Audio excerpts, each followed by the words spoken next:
मैं Mrs Sanskriti Ghormade. I am a happy home maker. अभी तक का मेरा दिनचर्या या फिर रोल कहिए, डेली शेड्यूल कहिए, ये कहीं अलग था, क्योंकि मैंने पहले ही बोला हैप्पी होम मेकर एक शेड्यूल अपना खुद के लिए थोड़ा प्रायोरिटी नहीं देते हैं। जो उनको कमिटमेंट्स है, चाहे फैमिली की, चाहे सोशल एंगेजमेंट्स, उसके हिसाब से वो अपना फ्लेक्सिबिलिटी रखते हैं। जब हस्बैंड नेवी में थे तो मैं हमारी एनजीओ है navy welfare and wellness association, वहाँ पे मैं एज़ अ वाइस प्रेसिडेंट का रोल निभा रही थी। तो उस समय की दिनचर्या अलग थी, अभी की दिनचर्या अलग है।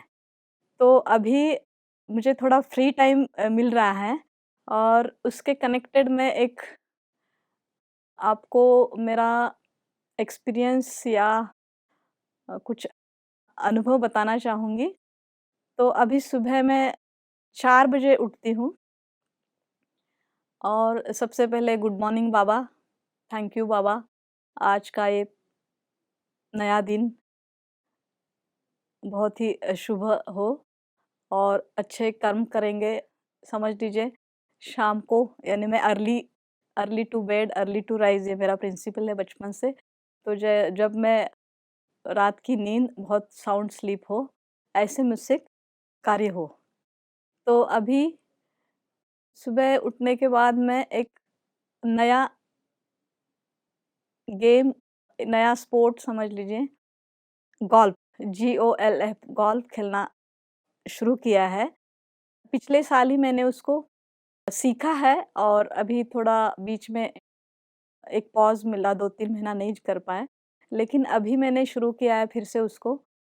तो फिर वो भी एक बाबा का ही ये है इंस्पिरेशन, या फिर उन्होंने ही मुझे उस गेम खेलने के लिए प्रेरणा दी है, ऐसे मैं मानती हूँ।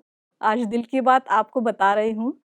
तो 2015 की बात है, जब डिफेंस में गोल्फ टूर्नामेंट होते हैं ऑफिसर्स के लिए और लेडीज़ जो प्लेयर है उनके लिए भी। लेकिन जो प्लेयर्स कोर्स पे नहीं खेलते हैं, उनके लिए लेडीज़ पटिंग कॉम्पिटिशन होती है। तो वो मुझे इंटरेस्टेड गेम लगता है, तो मुझे क्यूरियोसिटी होती थी हमेशा और मैं उस कॉम्पिटिशन में पार्टिसिपेट करती थी। तो उसमें मुझे हमेशा कह सकते हैं फर्स्ट, सेकंड या थर्ड प्राइज़ तो ज़रूर मिलता था। यह गेम जो है गोल्फ, वो माइंड एंड बॉडी कोऑर्डिनेशन उसमें परफेक्ट होना चाहिए, तो ये हम खेल सकते हैं। और अगर नहीं है तो खेल से ही पता चलता है कि आपका मन किस स्टेट में है। फिर बीच में जो हमारी जो कमिटमेंट्स होती है उसमें मैं ज़्यादा समय नहीं दे पाई, लेकिन पिछले साल मैंने उस गेम को सीखा और अभी तक मैं उसको बहुत ही दिल से और पूरा दिल से, दिमाग से, दिल-दिमाग लगा के खेलती हूँ, बाबा को याद करती हूँ। कभी-कभी हो जाता है कि नहीं अभी ठीक नहीं हो रहे जो भी ना गेम, तो फिर मुझे लगता है कि नहीं, मैं स्टेट ऑफ माइंड चेक करना है अपना और फिर उसमें बहुत ही दृढ़ता से और लगन से मैं उसको कर रही हूँ। तो रेगुलर मैं 5:30 टू 6:30 वो प्रैक्टिस करती हूँ, उसके बाद स्विमिंग करती हूँ। ये भी एक माइंड बॉडी कोऑर्डिनेशन बहुत इस स्विमिंग जैसे इसमें चाहिए। और वो मुझे लगता है कि जो मेडिटेशन करते हैं रेगुलर, उससे मैं ये हासिल कर दिया है। ये मोटिवेशन, सेल्फ मोटिवेशन से मैंने अपने आप को अपलिफ्ट किया कि हम हाउसवाइफ होके भी अपने लिए अपना टाइम देना चाहिए। और जो यहाँ आके ब्रह्म कुमारीज़ में आके हम जो शेड्यूल फॉलो करते हैं और उसी में जो मेडिटेशन के लिए समय है, और मैं मानती हूँ वह समय ही अपने खुद का जो जर्नी है, इनर जर्नी है। और उस मेडिटेशन करके हम जो पूरा दिन भर जो भी कार्य है उसके लिए रिचार्ज हो जाते हैं और हर दिन भर का हर काम, चाहे कभी थोड़ा-सा कॉन्फ्लिक्ट भरा होता है, कभी कभी शांति से उसमें ऐसे लगता है कुछ नहीं होगा, लेकिन मैं उसको बहुत ही ईज़िली बहुत हँसते-हँसते उसको ये कर लेते हैं, अंजाम भी लेते हैं पॉज़िटिवली पॉज़िटिवली। बहुत ही शांति से और एक माहौल बहुत ही हल्का-फुल्का हो जाता है। स्ट्रेस फ्री कहेंगे तो स्ट्रेस फ्री हो जाते हैं। साथ में सब जो भी टीम होती है हमारी, वो भी बहुत बहुत ही रिलैक्स हो जाते हैं।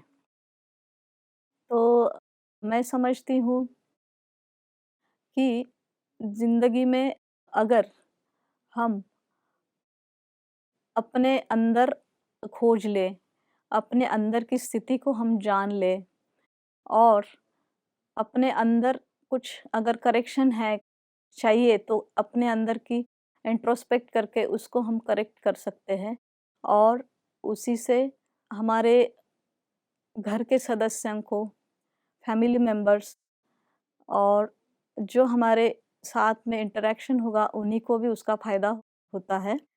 तो ये जब हम फर्स्ट टाइम माउंट आबू आए थे 2011 में और इसके बारे में इस संस्था के नाम से मुझे बहुत ही क्यूरियोसिटी था और बहुत ही एक यूनिक नाम है ये मुझे लगता था इधर कभी हम जाएँगे और वहाँ पे एक्सपीरियंस होगा वो बहुत ही अच्छा होगा, क्योंकि ये नाम है प्रजापिता ब्रह्मा कुमारीज़ ईश्वरीय विश्वविद्यालय। तो यहाँ आके देखने के बाद यहाँ की जो सुचारू रूप से जो दैनिक जो कार्यक्रम होते थे और अपने कार्य से जो यहाँ के ऑर्गेनाइज़ेशन ये करते-करते जो समाज सेवा के लिए जो बड़े-बड़े प्रोग्राम्स ऑर्गेनाइज़ करते थे, वो यहाँ के भाई-बहन बहुत ही शांति और तारतम्यता से बहुत ही कोऑर्डिनेशन उनमें इतना होता था, एक-दूसरे को कोई बहुत सारे इंस्ट्रक्शन देके वो कुछ कर रहे हैं या फिर कुछ थोड़ा इधर-उधर हड़बड़ाहड़ी हो रहे, ऐसे कुछ भी नहीं होता था, बहुत शांति से ये कार्यक्रम होते थे। तो इसके बारे में जो इसका राज़ है उसको जानने की बहुत इच्छा हो गई और उसी समय से हम इस संस्था से जुड़ गए फैमिली सहित और उसका बहुत ही समय-समय पे बहुत ही हमें उससे फ़ायदा हो गया। और जहाँ तक भाई और बहन जिस तरह से अपने उदात्त सेवा का ये योगदान दे रहे हैं समाज के लिए, देश के लिए, विश्व के लिए, ये बहुत ही सराहनीय है। इसमें सिर्फ़ और सिर्फ़ दूसरों के लिए कुछ अच्छा करने की भावना है, शुभ भावना है और ये जो दिल से उनकी जो संकल्प है, उसमें मुझे पूरा यकीन है कि पूरे विश्व शांति के लिए बहुत ही योगदान रहेगा। ओम शांति।